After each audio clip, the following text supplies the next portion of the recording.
विद्यार्थी मित्रांनो, एकलव्य एज्युकेटर्स या चॅनलवरती मी प्राध्यापक गजानन पाटील आपलं खूप खूप स्वागत करत आहोत। मित्रांनो, आपण एकलव्य स्पर्धा परीक्षा मार्गदर्शन अभियानामध्ये राज्यघटना हा विषय डिस्कस करत आहोत। या विषयामध्ये आपण जे काही टॉपिक आतापर्यंत डिस्कस केलेले आहेत त्यामध्ये आपण सध्या पाहत आहोत मूलभूत हक्क। मूलभूत हक्क ह्या चॅप्टर मध्ये आपण पाहिलं होतं की 6 प्रकारचे मूलभूत हक्क आपल्याला प्राप्त होतात। त्यापैकी जो पहिला मूलभूत हक्क आहे समतेचा हक्क, तो कलम 14 ते 18 दरम्यान आपण डिस्कस केलेला आहे। त्यानंतर जो दुसरा मूलभूत हक्क आहे तो म्हणजे स्वातंत्र्याचा हक्क, कलम 19 ते 22 दरम्यान। त्यापैकी आपण कलम 19 डिस्कस केलं की ज्या कलम मध्ये आपल्याला वेगवेगळ्या प्रकारची 6 हक्क प्राप्त होतात। त्यानंतर आपण डिस्कस करत आहोत कलम 20, 21 आणि 22। तर मित्रांनो, हे जे स्वातंत्र्याचे हक्क आपल्याला प्राप्त झालेले आहेत त्यामध्ये कलम 20 आणि कलम 22 ह्या ज्या दोन कलम आहेत त्या आपण सुरुवातीला कंपॅरेटिव्हली डिस्कस करणार आहोत। कारण की दोन्ही तरतुदी अशा आहेत की ह्या दोन्ही तरतुदीच्या माध्यमातून सर्व भारतीय नागरिकांना पोलीस प्रशासनापासून काही संरक्षण प्रोव्हाइड करण्यात आलेले आहे। जसे की कलम 20 च्या माध्यमातून आपल्याला मनमानी शिक्षेविरुद्धचं स्वातंत्र्य प्राप्त होते, तर कलम 22 च्या माध्यमातून आपल्याला मनमानी अटकेविरुद्धचं स्वातंत्र्य प्राप्त होते। तर मनमानी अटक आणि मनमानी शिक्षा हे जे पोलीस प्रशासन आणि न्याय व्यवस्था यांच्याशी जे रिलेटेड हे जे दोन टॉपिक आहेत, तर ह्या दोन्ही मुद्द्यांसंदर्भात सर्व भारतीय नागरिकांना काही स्वातंत्र्य बहाल करण्यात आलेली आहे की जे पूर्वी ब्रिटिश काळामध्ये ती नाकारली गेलेली होती। म्हणजे ब्रिटिश काळामध्ये व्यक्तीला मनमानी स्वरूपाने अटकही केलं जात होतं, तर मनमानी स्वरूपाच्या शिक्षाही प्राप्त होत होत्या। अशा प्रकारापासून मुक्त ठेवण्यासाठी भारतीय नागरिकांना ह्या कलम 20 आणि कलम 22 अंतर्गत आपल्याला काही हक्क प्रदान करण्यात आलेले आहेत। जसे की कलम 20 च्या माध्यमातून मनमानी शिक्षेविरुद्धचं स्वातंत्र्य आपल्याला प्राप्त झालेलं आहे। ते कोणतं स्वातंत्र्य? जसं की कलम 20 मध्ये सांगण्यात आलेलं आहे, अशा 3 मुख्य कलम त्यामध्ये दिलेले आहेत। त्यामध्ये असं सांगितलं की पूर्वानुवर्ती कायद्यानुसार शिक्षा दिली जाणार नाही। त्यानंतर सेकंड असं सांगितलंय की एका गुन्ह्यासाठी एकच शिक्षा किंवा एकापेक्षा जास्त वेळा शिक्षा दिली जाणार नाही। किंवा त्यामध्ये तिसरी कलम अशी सांगितलेली आहे की कोणत्याही व्यक्तीला स्वतः विरुद्ध साक्ष देण्यास जबरदस्ती केली जाणार नाही। तर कलम 22 मध्ये जर आपण पाहिलं तर कलम 22 ही मनमानी अटकेविरुद्धचं स्वातंत्र्य आपल्याला बहाल करते। त्यामध्ये असं म्हटलं, त्यामध्येही काही अशा 3 कलम दिलेले आहेत। जसे की फर्स्ट पहिलं असे कलम आहे त्यामध्ये की कोणत्याही व्यक्तीला जर अटक केलं तर त्या व्यक्तीला अटकेचं कारण सांगितलं जावं। दुसरं असं म्हटलं की त्याला त्याच्या पसंतीच्या वकिलाचा सल्ला घेता यावा। तिसरं असं म्हटलं की त्याला 24 तासाच्या आत न्यायालयात हजर केलं जावं। चौथं त्यामध्ये असं सांगण्यात आलं की त्यामध्ये आपण असं म्हणू की जर समजा न्यायालयाने अधिक काळासाठी न्यायालयीन कोठडी सुनावली नसेल तर त्या व्यक्तीला 24 तासाच्या आत पोलीस कोठडीमधून मुक्त करण्यात यावं। अशा प्रकारचं कलम 22 आणि कलम हे 20 दिलेलं आहे। कलम 20 मनमानी शिक्षेविरुद्धचं स्वातंत्र्य, तर कलम 22 हे मनमानी अटकेविरुद्धचं स्वातंत्र्य। म्हणजे असे पोलीस प्रशासनासंदर्भात आपल्याला प्राप्त झालेले हे जे 2 महत्त्वाचे स्वातंत्र्य आहेत ते आपण डिटेल डिस्कस करू एक्झाम पॉइंट ऑफ व्ह्यू की त्यामध्ये आपल्याला काय काय पाहावं लागेल ते। त्यामध्ये आपण पाहूयात सुरुवातीला कलम 20। कलम 20 मध्ये अशा प्रकारचे 3 हक्क दिलेले आहेत। कलम 20 ला आपण असं म्हणतो मनमानी शिक्षेविरुद्धचे स्वातंत्र्य। आता ही मनमानी शिक्षा म्हणजे कोणत्या प्रकारची? त्यामध्ये उपकलम 1 कलम 20 उपकलम 1 मध्ये असं सांगितलं पूर्वानुवर्ती कायद्यानुसार शिक्षा केली जाणार नाही।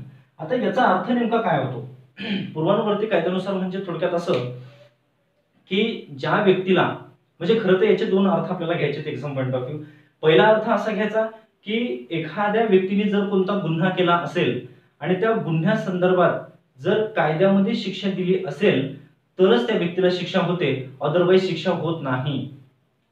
मित्रांनो लक्षात घ्या की जर समजा एखाद्या व्यक्तीने गुन्हा केला आणि त्या गुन्ह्याविरुद्ध जर त्याला शिक्षा प्राप्त होत असेल, असा जर एखादा कायदा असेल तरच व्यक्तीला शिक्षा होते, अदरवाईज शिक्षा होत नाही।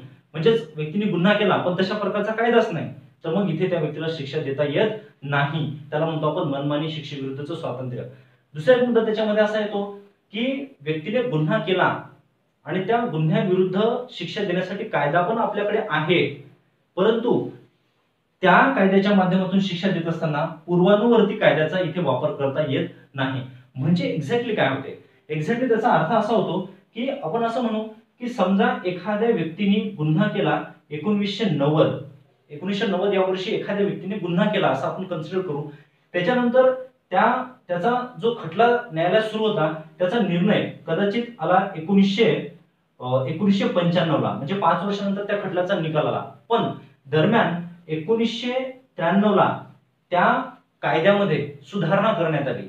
जसं की आपण समजू असं की 1990 ला एखाद्या व्यक्तीने दरोडा टाकला, म्हणजे त्यांनी गुन्हा केला दरोड्याचा. ठीक आहे, आता दरोड्याचा त्यांनी गुन्हा केला, हा गुन्हा त्यांनी केला 1990 ला. जेव्हा 1990 ला त्यांनी हा गुन्हा केला तेव्हा कायद्यामध्ये शिक्षा होती 2 वर्ष, की असा गुन्हा जर सिद्ध झाला तर अशा व्यक्तीला 2 वर्षाची शिक्षा देण्यात येईल. असं जर कदाचित जर समजा त्याच्यामध्ये प्रावधान असेल, पुढे त्याच्यामध्ये सुधारणा केली गव्हर्नमेंटने, दरोड्याची संख्या कदाचित वाढली असेल खूप, म्हणून गव्हर्नमेंटने सुधारणा केली आणि त्या शिक्षेचं स्वरूप हे 5 वर्ष असं केलं. ठीक आहे, 5 वर्ष. मग आता ह्या व्यक्तीवरती खटला सुरू होता. आता 1995 ला जेव्हा निकाल आला त्यावेळेस त्याला 5 वर्ष शिक्षा होईल की 2 वर्ष. ठीक आहे, तर त्याला आपण असं म्हणू त्या व्यक्तीला 2 वर्ष इतकी शिक्षा होईल, 5 वर्ष ही शिक्षा होणार नाही. यालाच म्हणतो आपण पूर्वानुवर्ती कायद्यानुसार शिक्षा दिली जाणार नाही. म्हणजे थोडक्यात काय, तर ज्या वर्षी गुन्हा घडलेला आहे त्या वर्षी कायद्यामध्ये जितकी शिक्षा सांगितलेली आहे तितकीच शिक्षा त्या व्यक्तीला प्राप्त होते. जर तुम्ही नव्याने कायदा आणला पुढे आणि व्यक्तीच्या हातून गुन्हा घडून गेलेला असेल, परंतु नवीन जो कायदा आलेला आहे त्या नवीन कायद्यानुसार आपल्याला शिक्षा दिली जात नाही किंवा त्या गुन्हेगाराला तशा प्रकारची शिक्षा दिली जात नाही. हे झालं, याला म्हणतो आपण पूर्वानुवर्ती कायदा. असा पूर्वानुवर्ती कायदा हा कोणत्याही प्रकारच्या फौजदारी खटल्यामध्ये, ठीक आहे, कोणत्याही प्रकारच्या फौजदारी खटल्यामध्ये असा पूर्वानुवर्ती कायदा लागत नाही. परंतु आपला जर खटला दिवाणी स्वरूपाचा असेल, ठीक आहे, दिवाणी स्वरूपाचा जर खटला असेल, समजा आपण असं म्हणू टॅक्सेशनशी रिलेटेड जर आपण एखादा काही गुन्हा केला असेल, आपण समजा टॅक्स चोरी केली, मग एखाद्या व्यक्तीने जर टॅक्स चोरी केली असेल 1990 ला आणि त्याला जर त्याबद्दल जर समजा काही शिक्षा असेल, त्याला जर काही दंड असेल त्याला 50,000 रुपये, मग 50,000 रुपये जर दंड असेल टॅक्स चोरी केल्यामुळे, जर 50,000 रुपये दंड असेल आणि त्याला शिक्षा सुनावली गेली 1995 ला, परंतु 1993 ला जर समजा त्या कायद्यामध्ये सुधारणा केली आणि हा दंड वाढवला आणि 1,00,000 रुपये केला, तर मग अशा दिवाणी प्रकरणामध्ये त्याला शिक्षा 50,000 होईल की 1,00,000 रुपये, तर अशा वेळेस त्याला 1,00,000 रुपये शिक्षा होईल. का? कारण की तो खटला दिवाणी स्वरूपाचा आहे, फौजदारी स्वरूपाचा नाही. जर एखादा खटला फौजदारी स्वरूपाचा असेल तर कोणत्याही फौजदारी खटल्यामध्ये पूर्वानुवर्ती कायद्यानुसार शिक्षा केली जाणार नाही. म्हणजे त्याचा अर्थ की ज्या वेळेस फौजदारी गुन्हा घडतो त्यावेळेस कायद्यामध्ये जी शिक्षा होती त्याच कायद्यानुसार शिक्षा आणि तेवढी शिक्षा प्राप्त होते, त्यापेक्षा वेगळी शिक्षा देता येत नाही. तर हे झालं मित्रांनो कलम 20 मध्ये उपकलम 1 नुसार. त्यामध्ये आपण पाहिलं की उपकलम 2 त्यामध्ये असं सांगितलं, एका गुन्ह्यासाठी एकापेक्षा जास्त वेळा शिक्षा केली जाणार नाही. ठीक आहे, याचा अर्थ असा होतो की कोणत्याही व्यक्तीने एखादा गुन्हा केला असेल, त्याच्या विरुद्ध न्यायालयामध्ये खटला दाखल केला आणि त्याला शिक्षा दिली. ठीक आहे, आता त्याला शिक्षा दिल्यानंतर जेव्हा तो व्यक्ती शिक्षा पार करून समोर येतो, त्याची शिक्षा पूर्ण होते, तेव्हा आपण पुन्हा त्याच गुन्ह्यासाठी परत त्याच्यावर कारवाई करू शकत नाही किंवा त्याला पुन्हा एकदा शिक्षा देऊ शकत नाही. याला म्हणतो आपण एका गुन्ह्यासाठी एकापेक्षा जास्त वेळा शिक्षा दिली जाणार नाही. जसं आपण या उदाहरणामध्ये पाहिलं होतं की एखाद्या व्यक्तीने 1990 ला दरोडा टाकला, ठीक आहे, आणि त्याला 2 वर्षाची शिक्षा होती आणि ती शिक्षा त्याला समजा प्राप्त झाली. आता त्याला ती शिक्षा प्राप्त झाल्यानंतर त्या खटल्याचा निर्णय 1995 आला, म्हणून मग 1995 ते 1997 त्याला 2 वर्ष कारावास होईल किंवा 2 वर्ष तो कारावासात राहील. 2 वर्षानंतर जेव्हा तो कारावास पूर्ण करून येतो, शिक्षा पूर्ण करून येतो, तेव्हा त्याच गुन्ह्यासाठी पुन्हा एकदा खटला दाखल करून त्याला पुन्हा शिक्षा देता येत नाही.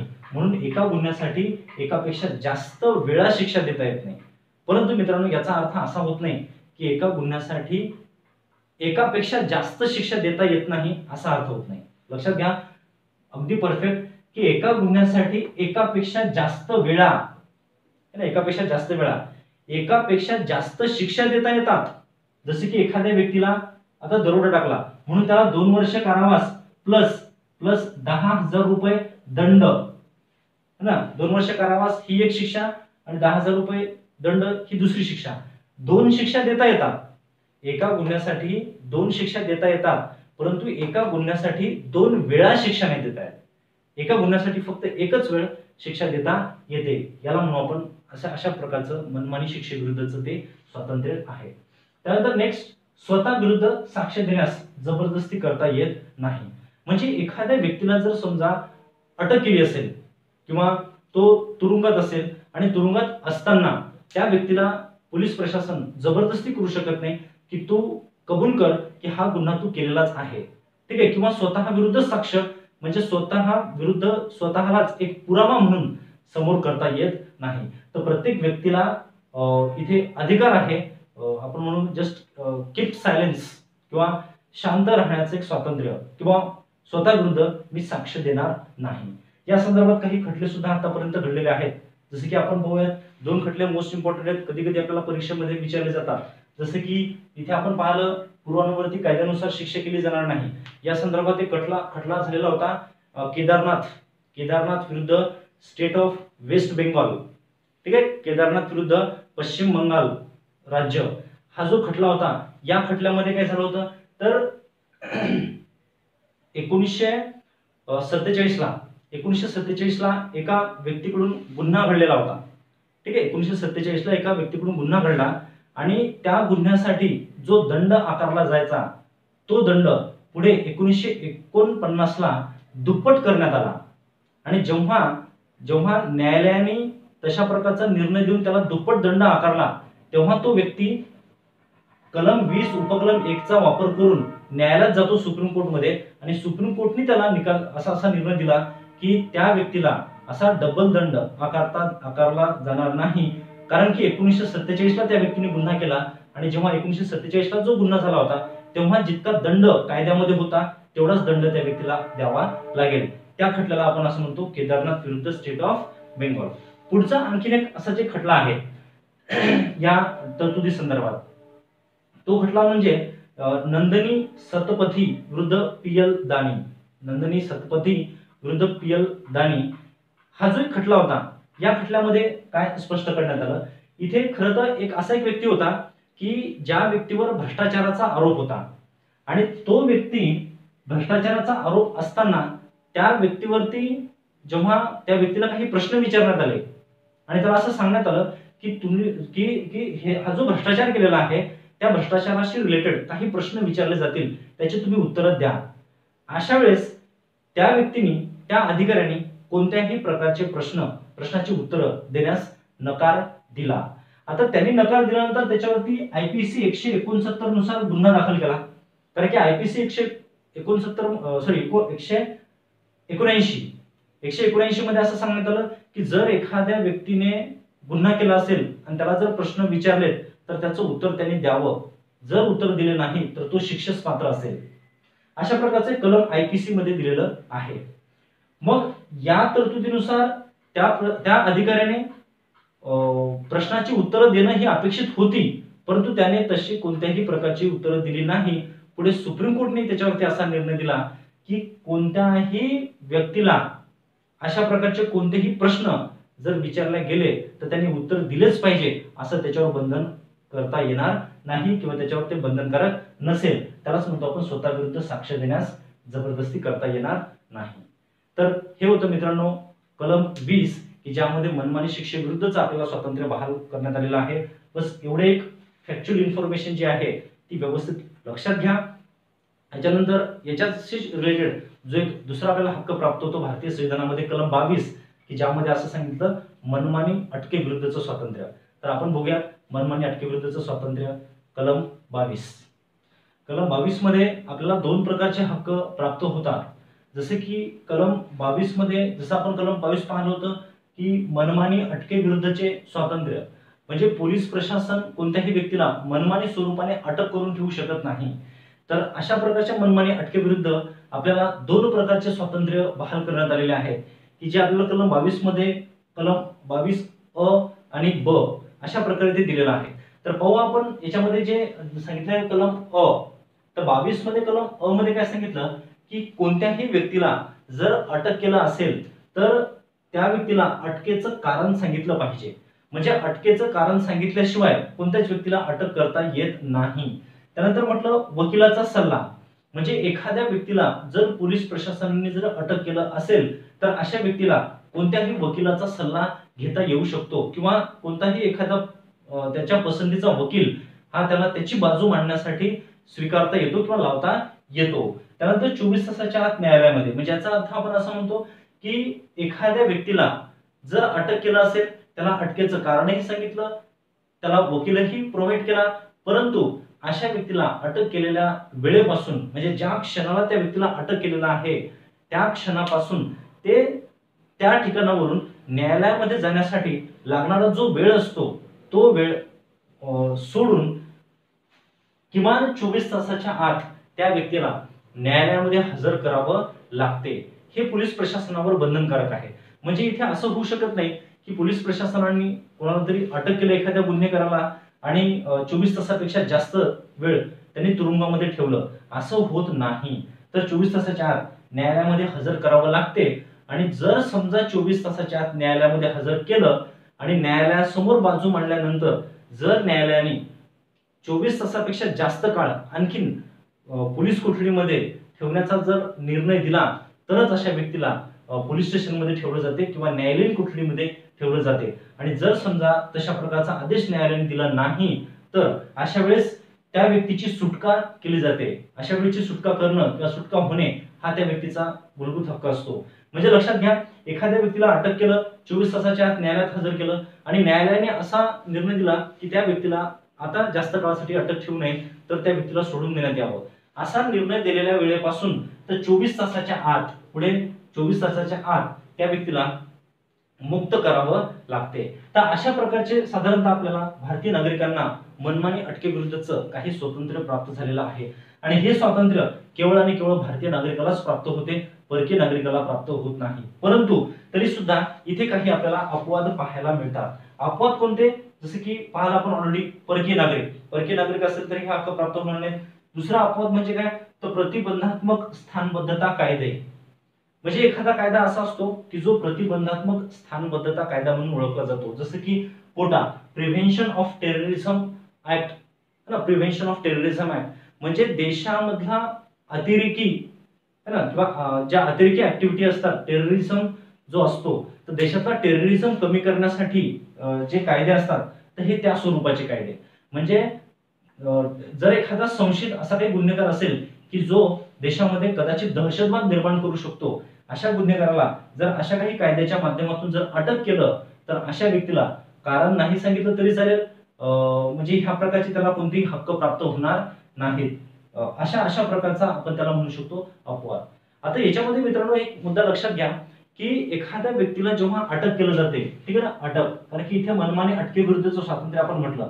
अटक म्हणजे त्याला मराठीमध्ये आपण आणखी एक म्हणतो स्थानबद्धता, ठीक आहे ना, स्थानबद्धता. तर इथे थोडंसं एक्झाम पॉईंट ऑफ व्ह्यू थोडंसं हलकं डिस्कशन आपल्याला इथे करावं लागेल. ते म्हणजे काय, तर अटक म्हणजेच स्थानबद्धता आणि ही जी स्थानबद्धता आहे तर ही जनरली दोन टाइप्स मध्ये असते. एक की ज्याला आपण म्हणतो शिक्षात्मक स्थानबद्धता, ठीक आहे, शिक्षात्मक स्थानबद्धता, आणि एक की ज्याला म्हणतो आपण प्रतिबंधात्मक स्थानबद्धता, प्रतिबंधात्मक स्थानबद्धता, ठीक आहे. मग आता एक आहे शिक्षात्मक स्थानबद्धता म्हणजे शिक्षात्मक अटक आणि दुसरे प्रतिबंधात्मक स्थानबद्धता म्हणजे प्रतिबंधात्मक अटक. म्हणजे एखाद्या व्यक्तीला जेव्हा अटक केलं जाते तर त्या अटकेविरुद्ध अशा प्रकारचे 4 स्वातंत्र्य आपल्याला प्राप्त होतात. परंतु कोणत्या अटकेविरुद्ध, म्हणजे शिक्षात्मक अटकेविरुद्ध, शिक्षात्मक स्थानबद्धतेविरुद्ध की प्रतिबंधात्मक स्थानबद्धतेविरुद्ध, तर मित्रांनो ते प्रतिबंधात्मक स्थानबद्धतेविरुद्ध आपल्याला हे 4 हक्क प्राप्त होतात. कारण की शिक्षात्मक स्थानबद्धता म्हणजे याचा अर्थ असा असतो की एखाद्या व्यक्तीला न्यायालयाने शिक्षा दिली आणि जर न्यायालयाने शिक्षा त्याला 6 महिन्याची शिक्षा दिली असेल तर त्याला अटक केलं जाते आणि तुरुंगात टाकलं जाते 6 महिन्यासाठी. त्या प्रकारचं जे अटक असते त्याला शिक्षात्मक स्थानबद्धता म्हणतो आणि शिक्षात्मक स्थानबद्धता म्हटल्यानंतर हे हक्क देण्याचा इथे प्रश्नच उद्भवत नाही. परंतु प्रतिबंधात्मक स्थानबद्धता म्हणजे याचा अर्थ काय असतो की आता पुढे गुन्हा घडू नये, जर पुढे गुन्हा घडणार आहे असा जर संशय येत असेल आणि अशा संशयावरून जर एखाद्याला अटक केलं असेल म्हणजे पुढे घडणारा गुन्हा थांबवण्यासाठी जर अटक केलं जात असेल तर त्याला म्हणतो आपण प्रतिबंधात्मक स्थानबद्धता. आणि असं प्रतिबंधात्मक स्थानबद्धतेच्या कारणाने जर अटक केलं तर अशा वेळेस आपल्याला हे हक्क प्राप्त होतात. आणि हे जे हक्क आहेत तर हे हक्क फक्त आणि फक्त सर्वसाधारण कायद्यासंदर्भातच प्राप्त होतात. जसे की आपण असं म्हणू, बालमजुरी कायदा असेल किंवा मग अंधश्रद्धा निर्मूलन कायदा असेल किंवा असे बरेचसे काही कायदे असतात सर्वसामान्य कायदे, की त्या कायद्यानुसार जर अटक केलं तर अशा व्यक्तीला हे हक्क प्राप्त होतात.